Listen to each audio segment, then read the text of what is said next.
Okay. Oops. Didn't mean to hit the camera. Okay. So I have my ephemerals or bits, I have my collection of collage papers here to do some collaging in.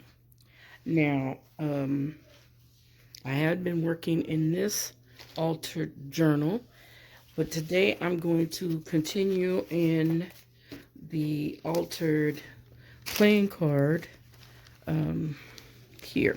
Now, what I want to do is I want to walk you through, and I need to grab this can back here and my Aleene's. So what I have several products. This one, the art glitter glue, I have been using it quite a bit. The thick tacky glue as well. I have several versions of Elmer's glue stick or whatever PVA style glue that you would like to use, including the Mod Podges. I have various glazes and texture pastes, but that's something, the texture paste and the glazes, those will come when it comes time to do a little more of the ephemera decorating the pages up. So for today, I'm just laying down a foundation over the top of the cards. And what I have here is a phase 10. And I'm trying to see who this game is by. So you can, this was picked up at the local store. This is the name of the company right here. This is all of the information, who's copyrights and trademarks, and the source. This is any information, address and phone number, and the item number of this can. Okay, so I'm doing a second purpose, and this again is the name of the actual game. We play phase 10 as we do some of the other playing games. We play those. Now what has happened is that we've had this probably, oh wow, we've had this a while, and they get worn out. They've spilt some water on them or soda or whatever they're drinking, fruit drinks or whatever. Sometimes you may have potato chips or whatever, and after a while they kind of stick. They don't slide as easy. So they give me the actual cards, and what I've done, and I think this deck had a total of, I'm trying to read the can here. Hold on. This is 2009. I don't know how many cards come in here. That's a good question to find out how many cards total.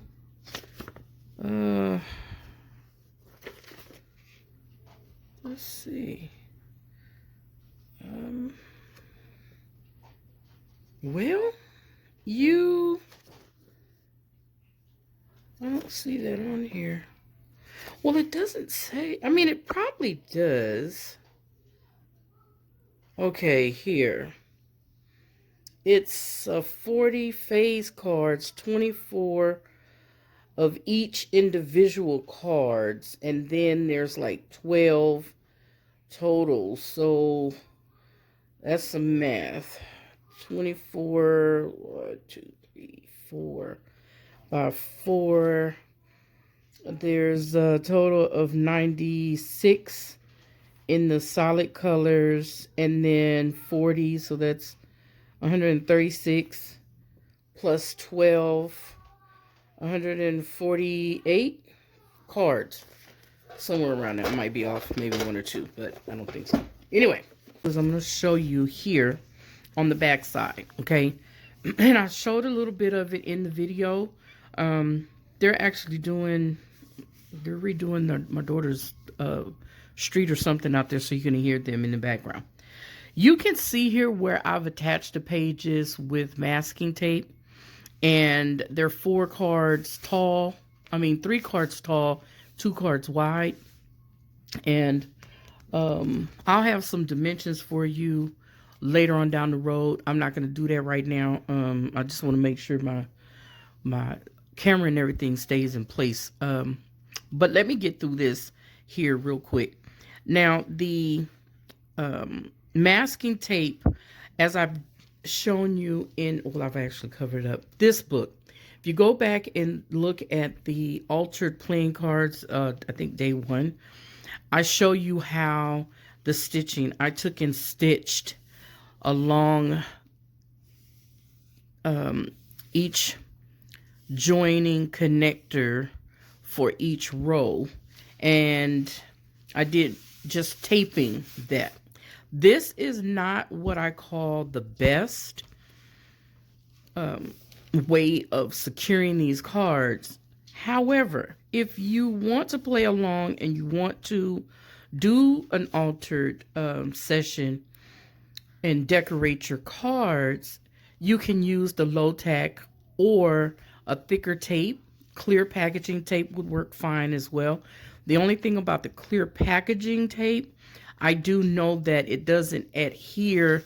The tissue paper or whatever you put over the top of it may not adhere as well because of the shiny side. The actual masking tape, painter's tape or masking tape, has some texture to it, so the glue will sit in between those, in between that textured space, and it gives you a little more tooth there to hold down. So I went ahead and laid out. Now this is just the back. It is, I believe, 10 panels long. I'm not sure because this goes, it meanders out there. I mean, it just keeps going and going, and there's like days upon days of me being able to work on this, okay? And I've already began to work on the other side. So there's tons of space here, tons of cards. Now, the you can do 1 card and then join all your cards together, but for me, this was the easiest at this time. This was the easiest way of creating. Now, I have done another book that went this way, and the book folded this way where the spine was on this side. That one I did from a different set of playing cards where there was like a scene in the inside. It was almost kind of comic strip-esque, you could say. But I never did have the opportunity to really work on it the way I would have liked, the way I'm doing this in this version, okay? So here we go. Let's go ahead on in, and I'm going to show you how I basically started it. I set that up. I went ahead and put my decorative tissue. These are actually the lining parts of your tissue papers. Okay, when you peel it apart, you have the blank, the white side, and then you have the decorative side. So I kept those, and I just lined the whole thing with the tissue, and that's just giving me an extra layer of security. If you want to do this and you want to go ahead and stitch through it, you can do that as well. But again, like I said, I don't see me stitching through that tape and all that other stuff and gunking up my machine. I learned the hard way on that one. But today I want to talk about actually, because I think, no, I didn't show you this one. I showed you this page here. Okay, I'm going to go ahead here and talk about this one instead of the other one, because this one is almost done. Not all the way, but almost. And I want to talk about the ephemera bits. So I have cut out magazines, and like here, for instance, I had this bottle, came from out of something. These were bits that came from little cell phones and TVs and whatnot, okay? So when you hear me say collage bits or ephemera bits, that's what I'm talking about. I also have a couple of bits and pieces from some of my grandkids, some things that they've colored. I've cut those out and kept them from some of their little work. So you're going to see how to incorporate some of that, things that we enjoy with our kids, grandkids, and the like. So here was part of a teddy bear that I used the ears for something, but I kept the rest of them. That's going to be really cute too in this. So my objective is to go through all of these bits and try to use them up. That is what I would like to achieve in this. So now what I did, just want to share with you here. What I did here was, again, this was the decorative side of those tissues. I went ahead and put those scraps. There's several different pages of that, but I kept the color scheme kind of close together. This, however, is not, but it's okay because I used some of, I had some, they were called perm wraps. That was back when I was my cosmetology kit. I had this box of perm wraps, but I found some at the thrift store, so I got them. And I wanted to see whether or not, because they are porous paper, and the way you use them is to line the ends of the hair so that the hair will wrap completely around a perm rod.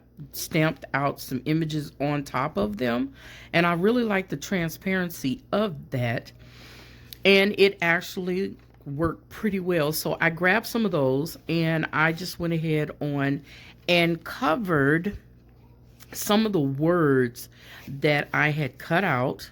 Now here I have a it's a record player, an old school record player with an album on that, which would be in today's, well, not even CDs. It would be almost what you're purchasing digitally, where you have a complete soundtrack or catalog of someone's songs of more than 10 songs, well, up to 10 songs or more. Okay, let's just say that. Well, anyway, I had saw this, so I thought, oh, perfect. And then went ahead and secured it all down and then put those tissues over the top of it to actually knock it back, as well as keep what the cards that are under here. I like the bag, the style of bag. I do not remember who this bag designer was. I don't remember it, but I really liked how they incorporated a bracelet and used a closure here. I really like that. It was very simple, very vintage feel. Basically took and started doing that along here. Now these 2 pages, matter of fact, all the way up to, and I need to make space for this. You probably are not going to get to see this whole thing because I could actually lay this entire page out. It's almost like a table runner.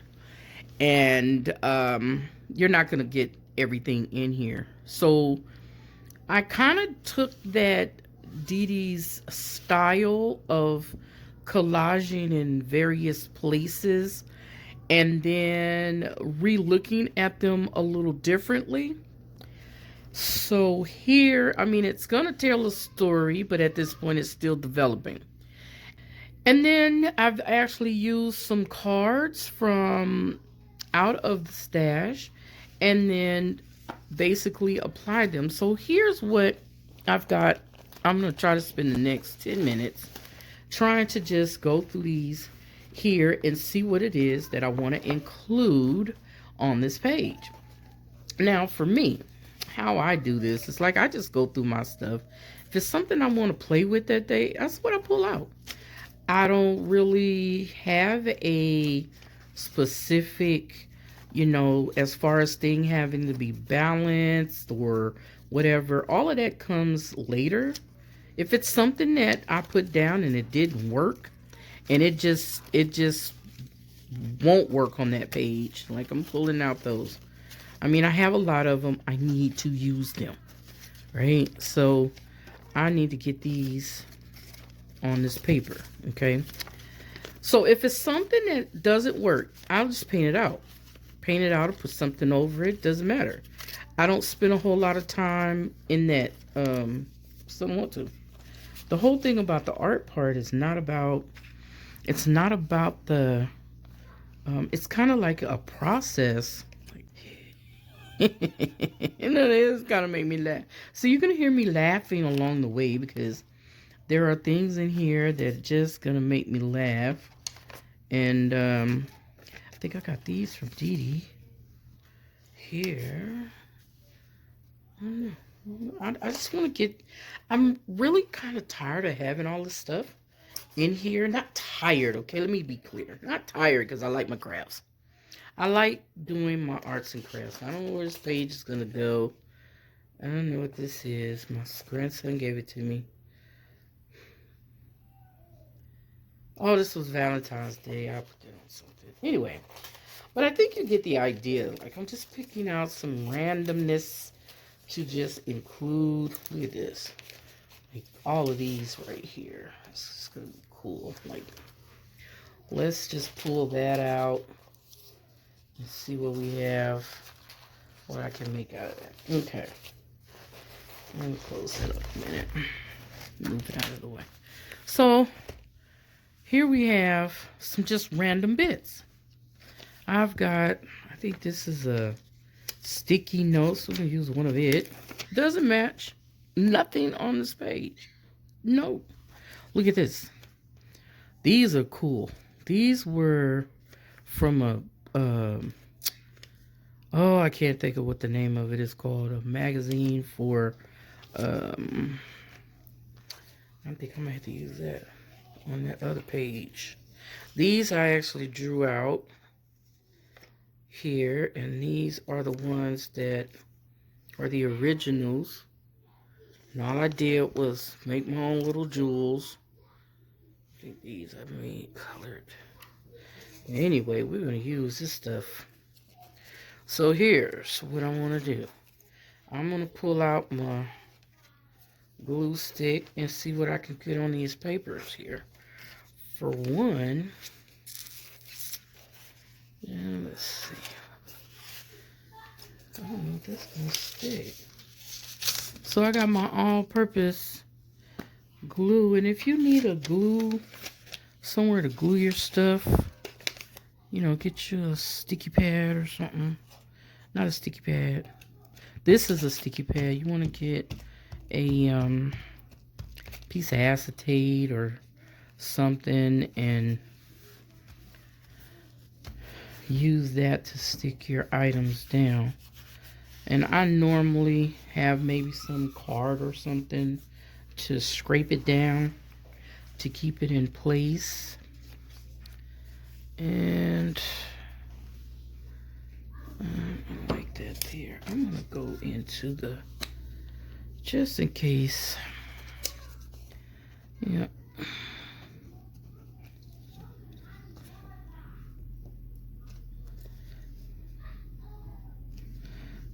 Turn it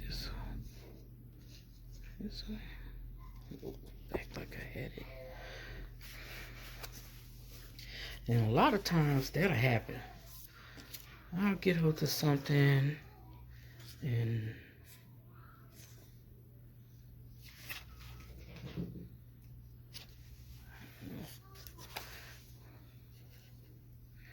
where I want to put that.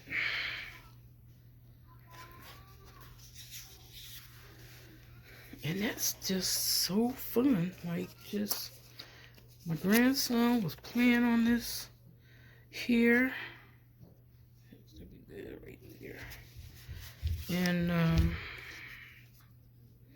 yeah, I'm going to just add these right here.